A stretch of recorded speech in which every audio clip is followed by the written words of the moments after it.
श्री सुखदेव जी बोले, हे राजन, आज दोनों देवी देवता जेलों में पड़े। धीरे धीरे समय व्यतीत हुआ। मैया देवकी के उदर में अंश ठहरा। 9-10 मास हुआ। एक बेटा को जन्म दिया देवकी ने। जिसने बेटा को जन्म दिया, वसुदेव जी बोले, देवी इस बेटा को दे दो, ये तुम्हारा बेटा नहीं, कंस का भोजन है। देवकी कहने लगी, तुम कैसे पिता हो, ये मर्यादा त्याग रहे हो। तुमसे अच्छे तो पशु पक्षी होते हैं, जीव भी अच्छे होते हैं जिन्हें बच्चों की ममता होती। गैया के बछड़े को चुरा लो तो देखो करती कि नहीं करती। किसी चिड़िया के बच्चे को छिपा लो तो चिड़िया खोपड़ी पे चोंच मारने की कोशिश करती है, करती ना। और तुम कैसे पिता हो, अब कैसे पिता जो मर्यादा त्याग रहे हो। वसुदेव बोले, देवी तुम्हें बच्चे का मोह है, मेरी बात जा रही है।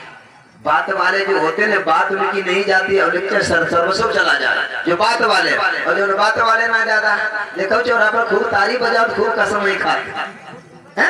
देखो बात ही से पान खाएं, बात ही से लात खाएं, ध्यान देना। वसुदेव जी आ रहे, क्या बात। सामने पहुंचे, प्रणाम किया। कहो कैसे आना हुआ। कहा महाराज ये पहला पुष्प लेके आया हूँ। ओ लाओ। लिया, चेहरा की ओर देखा और वसुदेव की ओर देखा। वसुदेव तो बात का बड़ा धनी व्यक्ति निकला।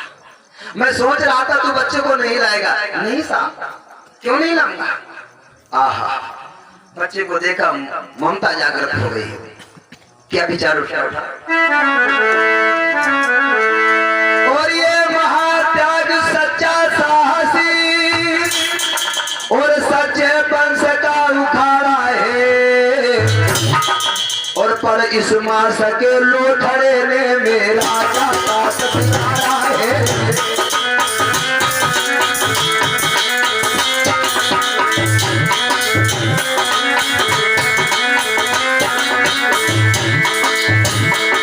इस कारण इसे न मारूंगा, ले जाओ इसका सुख खाना। जब हो पैदा तो उसे यहाँ पे ले आना।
इस प्रकार से कंस राज ने उस बेटा को मारा नहीं, इसे ले जाओ, तुम दोनों लोग सुख पाना। तो 8वां लाल पैदा उसे लेकर के आना। कंस राज ने तो बेटा दे दिया। बेटा को लेकर के जेलों में पहुंचे, जहाँ देवकी रो रही थी। कौन माँ होगी जो मुस्कुरा करके अपने बेटा को, देखो जिसके सामने बेटा मारा गया वो मैया जिंदा है। लेकिन वारे प्रभु तेरी जो इच्छा होगी वही होगा। इसलिए कहा गया सीताराम सीताराम सीताराम कहिए और जाहि विधि राखे राम ताहि विधि। थोड़ा दुख पड़ जाए तो कभी रोना नहीं, और सुख मिल जाए तो कभी हंसना नहीं। सुख दुख ये चक्कर चला करता, कभी सुख है तो कभी दुख है। देवकी कहने क्या बताओ, चलो प्रभु तेरी मर्जी, मेरे बच्चे को मरना था। तब तक वो देवकी के पास लेकर के पहुंचे। देवी तेरे भैया ने तो तेरे लाला को ना मारा। हाँ क्या हुआ। अरे वाह, गोदी में बेटा लिया। हे भगवान, जैसा मेरा भैया है ऐसे सभी बहनों के भैया हुए जहाँ दयालु हुए। कितनी बहन की ममता होती भैया के प्रति, अंदाजा लगा भाई। उधर देवर्षि नारद ने विचार किया, इसने पहला बेटा वापस कर दिया, और ऐसे बेटे मरेंगे नहीं, किसी पाप के घड़े भरेंगे नहीं, और जब पाप के घड़े भरे तो भगवान का अवतार। नारद जी कंस के दरबार में पहुंच गए। भैया कंस ने आइए गुरुदेव आइए, स्वागत सम्मान किया। कहो गुरुदेव कैसे आना हुआ? अरे कंसराज, जब से मेरे पास से शिक्षा ग्रहण करके आया तब से शासन कैसा तुम्हारा चल रहा? तुम तो तब तो तुम राजा बन गए हो ना। हाँ कहा गुरुदेव? हाँ मैं राजा बन गया, आपकी कृपा है। कैसा शासन कैसे कानून लगाए? कहा जब मैं शिक्षा ग्रहण करके आया तो पहला सिस्टम देखा तो मैंने अपने पिता को उठा के जेल में डाल दिया। कहा बेटा तुमने बड़ा अच्छा किया कि मेरे पढ़ाए बेटा कभी फेल नहीं हो सकते हैं। फिर क्या किया तुमने? जितने जटाधारी तिलधारी महात्मा दिख रहे थे मार मार के लाठियों से जेल में पहुंचा दिया। इस समय करीब 18-19 महात्मा जेल में पड़े हैं, बढ़िया बढ़िया फर्स्ट क्लास वाले हैं। ध्यान देना, ये बाबा जी कैसे बच गए? क्यों अभी ये बाबा जी कैसे बच गए? आज इन्हीं का नंबर है, आज इन्हीं का नंबर। देखे रहे पकड़ भाग न जाए कहीं। इन्होंने बड़ी खुशामद की, इसलिए इनको छोड़ा गया। ये हाथ जोड़ने लगे कि महाराज हमें छोड़ दो। चलो कोई बात नहीं, 1-2 संत ऐसे भी रखो, किसी समय पे काम आएंगे ना। हाँ फिर क्या किया? जितने ब्राह्मण थे, जितने आचार्य थे, सत्संग करने वाले विद्वान थे, उनको मार मार के लाठियों से जेलों में डाल दिया। तुमने बहुत अच्छा किया। फिर उसके बाद में क्या किया? तो उसके बाद हमारी चचेरी बहन थी, उसका मैंने विवाह कर दिया। ये तो बहुत धर्म की बात है। फिर क्या किया? जब आकाशवाणी सुनाई पड़ी इसका 8वां लाल काल होगा, उसी समय उसको उठा करके जेल में डाल दिया। बहुत अच्छा किया। और अभी अभी महाराज देवकी से एक बेटा हुआ था, वो वस्तु लेकर के उसे मैंने मार नहीं, उसे वापस कर दिया।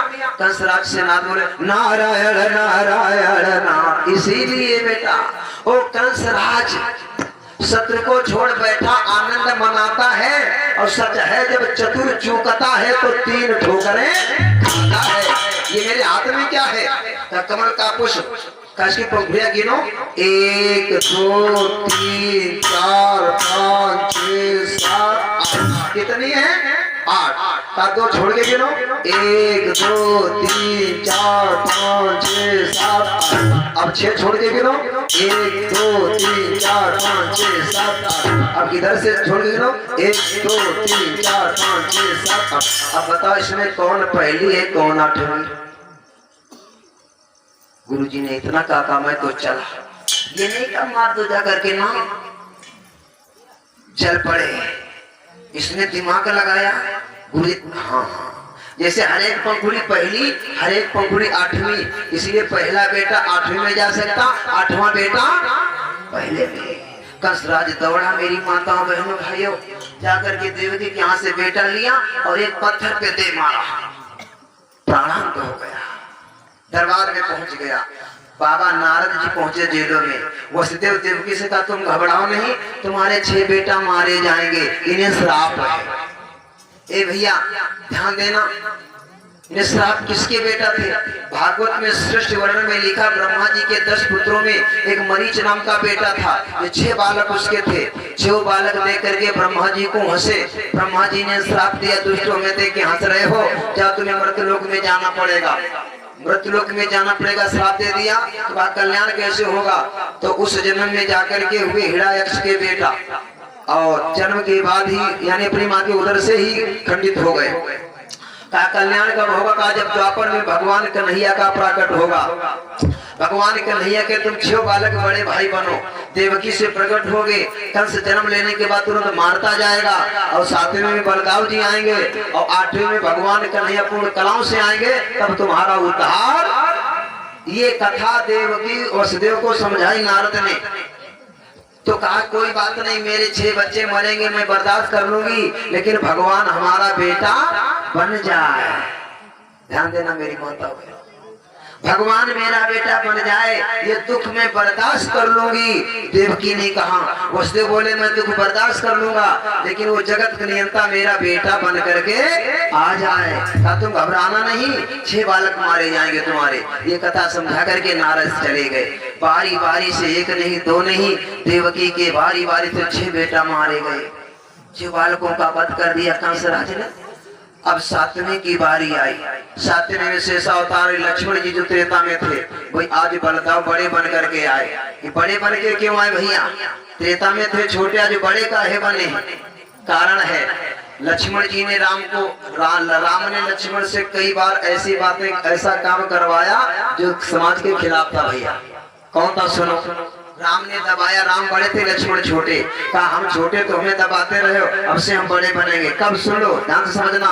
जनकपुर गए, धनुष किसी से नहीं टूटा। जनक बोले कोई पृथ्वी पर वीर नहीं। राम नहीं बोले, लक्ष्मण बोले परे। राम ने दबाया, बैठ जा भैया।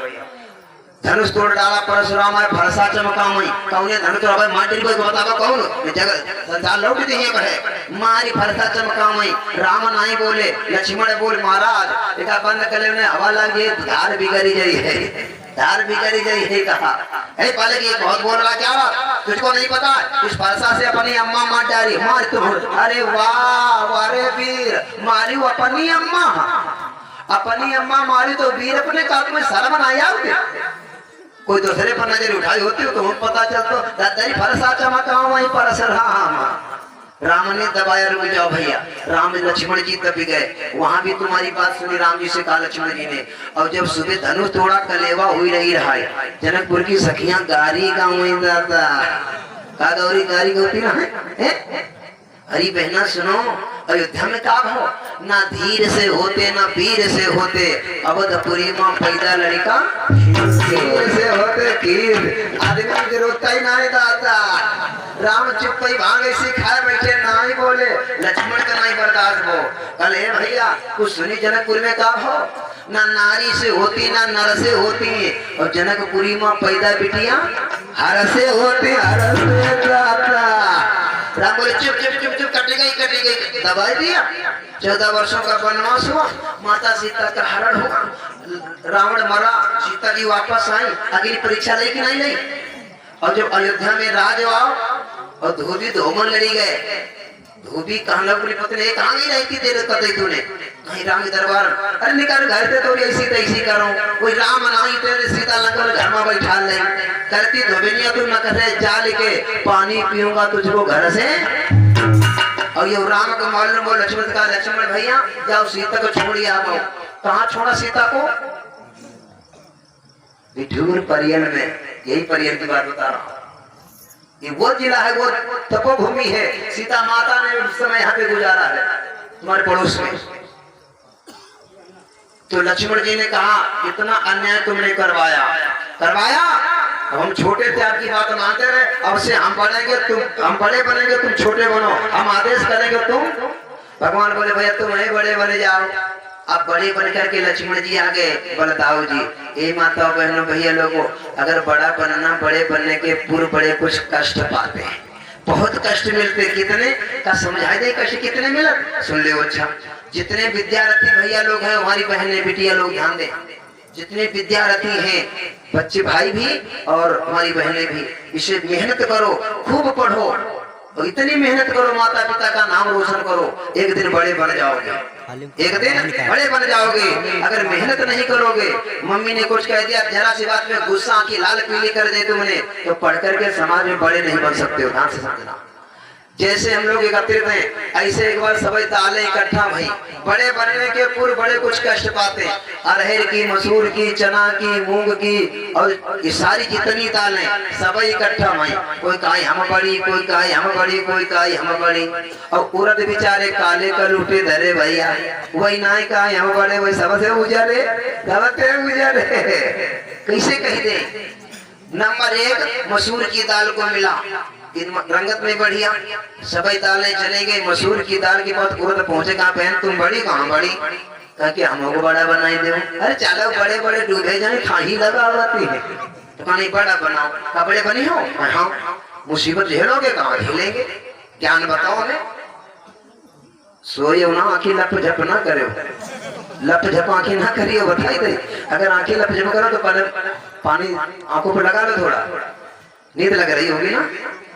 क्या करें भाई, कब इतना बैठी है, नहीं नींद तो आ ही जाती है।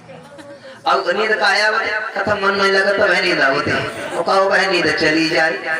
अब इनका नींद होती देखिए, वो आई है पंडा लगना है, लेकिन नहीं ध्यान से कथा सुनो, नहीं ध्यान से सुनो। तो कहा बड़े बनोगे तुम्हें मुसीबत झेलना पड़ेगा। तो उर्दू से कहा चलो गाली मूसरी के पास, गाली में डाले के ऊपर तेरे छर दिए गए, चलो मूसर छर दिए गए। और फिर सूपचंद ने पटक पटक के खूब उसे अजमाया, कुछ मिट्टी इधर उधर कर दिया। और फिर उसके बाद में कहा दराती के पास चलो, अब तुम बीच फारे जाइए हो दादा। दराती के पास में गए, घुमन्ना चला ऊपर जा रहे गए, हते गोल गोल और बीच फाड़ दे गए, चपटा हुई गए। और फिर सूपचंद में डाले गए, कुछ भूसी अलग कुछ रही गई। अब मान जब नहीं बड़ा बनी और फिर डाल दिया बाल्टी में। रात भर खूब गले, सवेरे खाल अलग मांस अलग दादा। और बनी हो बड़े कहीं बड़ा बनी और कहीं चलो सिलबट्टा दिया, अब यही मार रगड़े जाइए हम दादा। कहीं बड़ा बनी निकारी सिलबट्टा पर रखो, चलो लुढ़कना। हते अनेक कूट पीस के बनी गई उनकी लोई, नाव पड़ो तब धोई। भैया पढ़े लिखे भैया लोग ध्यान, माता है मैंने बिटिया लोग ध्यान देना। उर्द कौन सा शब्द है? पुल्लिंग शब्द है, पुल्लिंग शब्द है। और धोई स्त्रीलिंग शब्द है। तो उर्द हते मर्द और बनी गए लुगाई, लुगाई बनी गए दादा, हते आदमी बनी गए नारी। देखा धोई नाम पड़ा। कोई भैया पर मर्द पर नारी कह दो थप्पड़ पड़ी कि नहीं पड़ी, बिना लाठी चले नहीं बची। लेकिन वही बड़े बने के लिए बेचारे नारी बनी गए और तसलम रखे रह गए। मारी आटे के तरीके से लोई बनाए के बनी गोना थोड़ा धोई, फिर चूल्हे में लकड़ लगाए गए और फुकनी फर फर खूब चूल हो जलो करैया धरी दई गई और लेके कड़ुआ तेल दादा हमें डालो। अब ठीक है पाऊ डाले थोड़ा और खूब भंभर जब चलो और जब तेल गरम हो फिर ये मोनो चवा सीधो हो। देख ऐसे नोचे जाते, जब लोई बनाई जाती नोचे जाते। और फिर यूं किया गया। अब मालिक बड़े बने ऐसे करी के गोल गोल है और फिर कुछ कथर रह गई। फिर पेट दबाई दो, धरी के पेट पर दबाई, पेट दबाई दो, पेट पचकाई दो। अब कुछ कथर रह गई। अब फिर भैया सातवां अंश खंडित हो गया। आपके औकात नहीं दुश्मन आ जाए। अंश से यानी अंश ही कम दिनों का यश गायब हो गया, उधर से ही गायब हो गया। अब कन्हैया की आने की संभावना है। तो कस ने क्या किया? अरे 8वें गर्भ की बारी है, कंसा के यहाँ तैयारी है।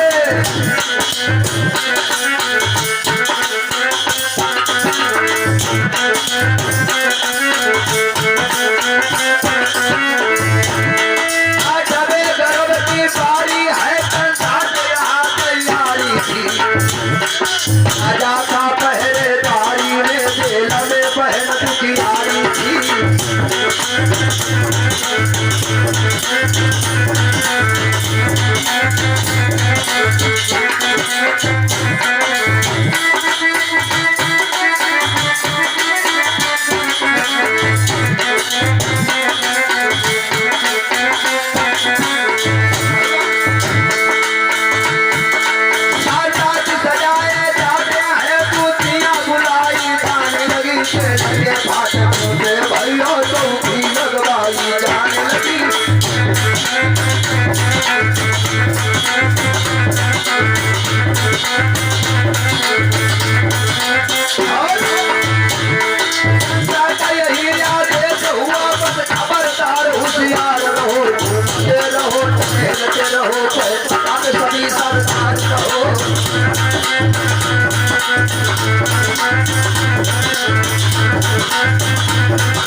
जहाँ पे 4 सिपाही थे 10 सिपाही कर दिए, जहाँ 4 ताले थे 8 ताले लगवा दिए और तिगुने चौगुने बढ़ा दिए पहरेदारों को।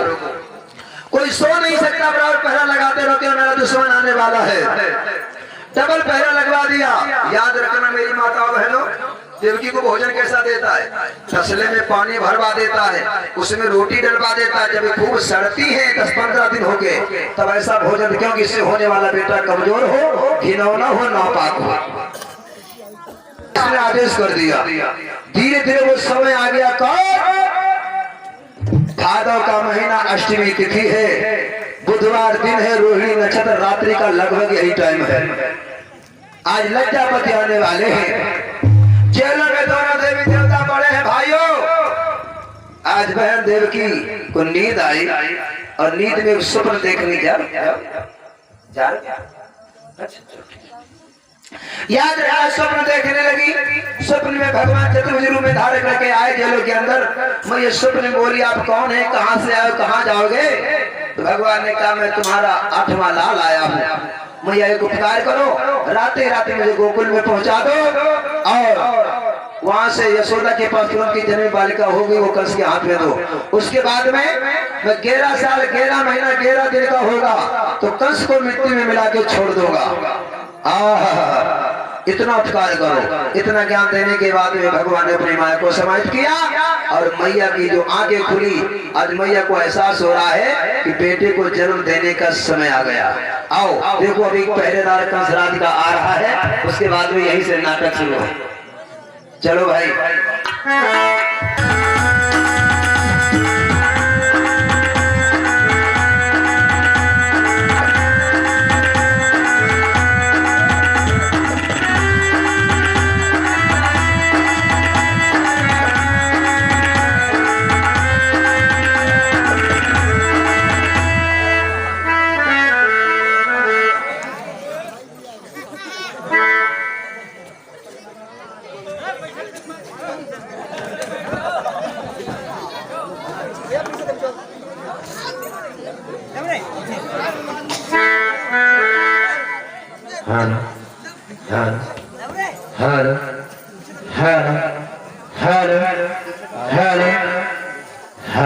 आप लोग बैठ जाओ, जितने खड़े बैठ जाओ।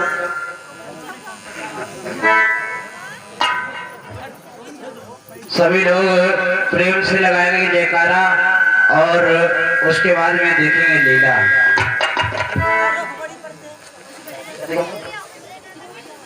प्रेम से लगाएंगे जयकारा और उसके बाद में देखेंगे लीला, क्योंकि आज कथा का 5वां दिवस है। इतनी तेजी से जयकारा लगाओ ताकि ये गांव ना मालूम पड़े, ये मालूम पड़े कि ये वृंदावन धाम है। ऐसा महसूस हो कि ये वृंदावन धाम लगे। प्रेम से दुर्गा मैया की बरसात है भाई, लेकिन टिप्पट है। आधे लोग कहते जय, आधे लोग कहते गए। गए न बोलो, जय बोलो। प्रेम से दुर्गा मैया की।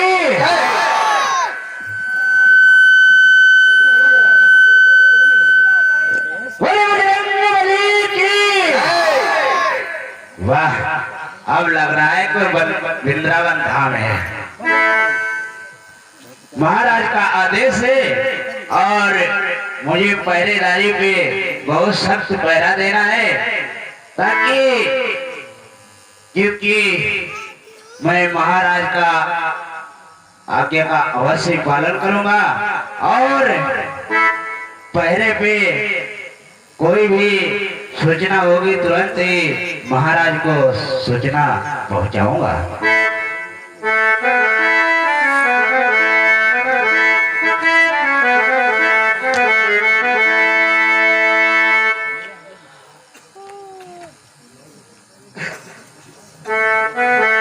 आज इधर पहरेदार लगे हुए हैं, याद रखना उधर क्या हुआ। धीरे धीरे वो समय आ गया, मैया देवी की जेलों के अंदर उपस्थित है, प्यास लगी और सपने स्वामी से प्रश्न कर दिया, महाराज अरे कोई लगी रही भारी प्यास, पिलाइयो पानी।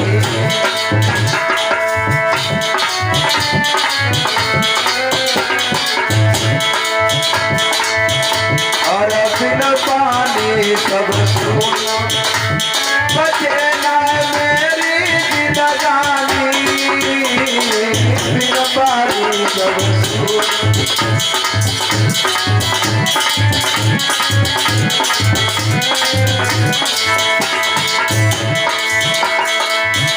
वस्त्र बोले देवी और लोग कहीं बसते बचे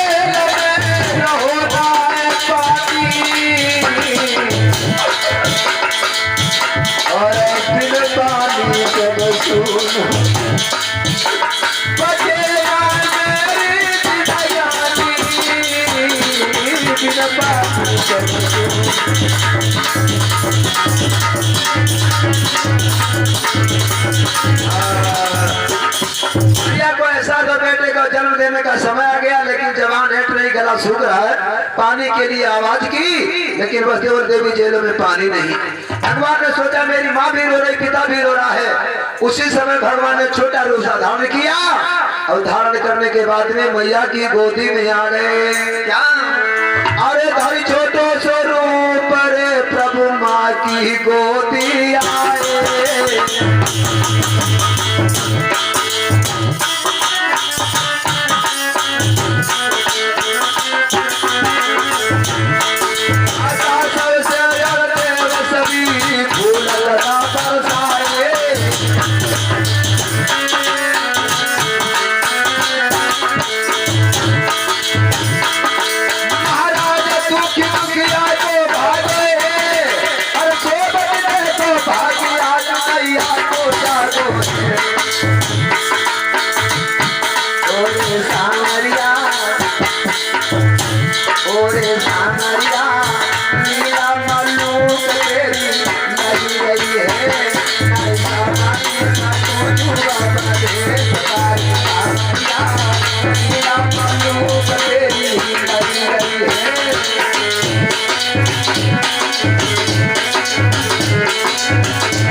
मैया की गोदी में आ गए और जो भैया बेटा को देखा, मैया बोली ये तो मेरे लाला आयो है।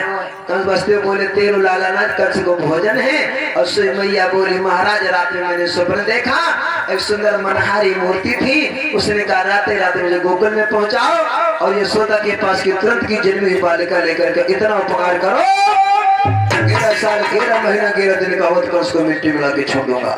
वसुदेव बोले देवी क्या बताऊं, फाटक पे ताला डबल लगे हैं, पहरेदार जाग रहे हैं, और अगर कहीं भेद खुल गया तो हमारे तुम्हारे प्राणों पे भी आ जाएगा। अगर हाथ में हथकड़ी बेड़ी ना होती कोई उपाय करता मेरे भैया।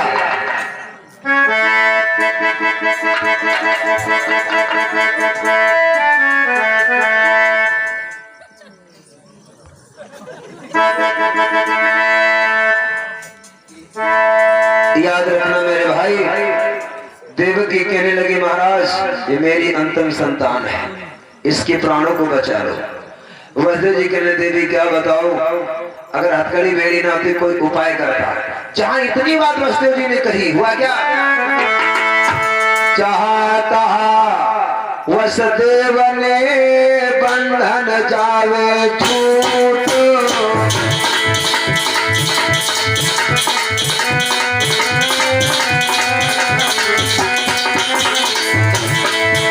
अरे जहाँ कहावत देव ने बंधन जाए टूट, नाया सही बेड़िया गई खटाखट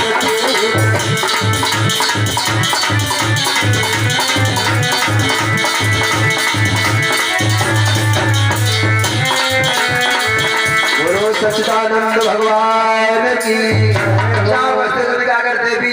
हथकड़ी बेड़ी ना होती कोई उपाय करता, तो उसी समय हथकड़ी बेड़ियां गिर गई।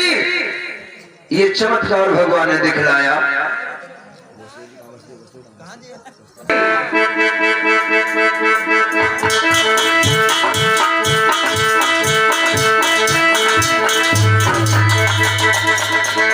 ये प्रभु की माया है।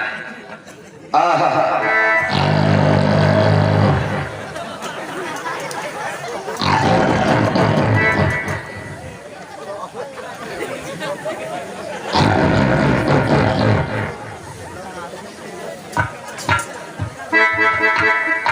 सो जो महाराज, नींद पूरी कर ले।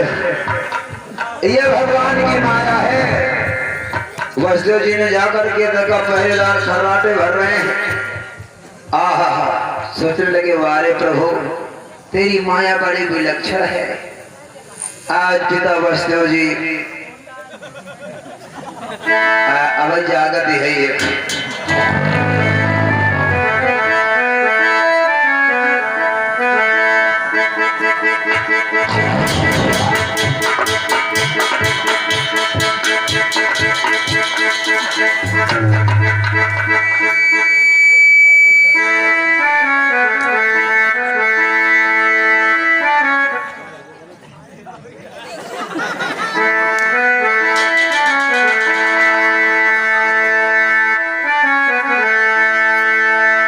एक लाइन में कीर्तन करेगा आप लोग, ये भगवान की माया है। अरे गोपाल तुम्हारी जय हो रे, घनश्याम तुम्हारी जय हो रे,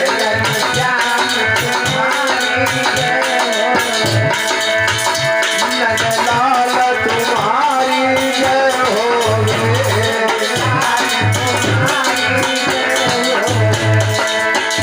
बलदाऊ के भैया जय हो रे,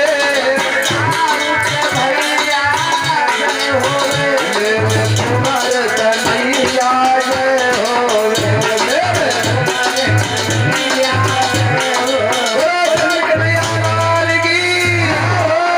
आज जिसमें पहरेदार सो गए, ताले खुल गए, फाटक खुल गए, वसुदेव जी ने देखा ना देवी ये भगवान की माया है। फौरन बेटा को टोकरी में रखा, देवकी ने अपने स्वामी को विदा किया, जाओ महाराज, लेकिन होशियारी से जाना, ध्यान रखना। आहा, आज वसुदेव जी सर पे रखो, भाई सर पे रखो, बहुत सुंदर। इधर आओ पहले, एक इधर गीत बोलेंगे, सभी लोग बोलेंगे, सबको दर्शन कराएंगे आप लोग, ठीक है। अब आप लोग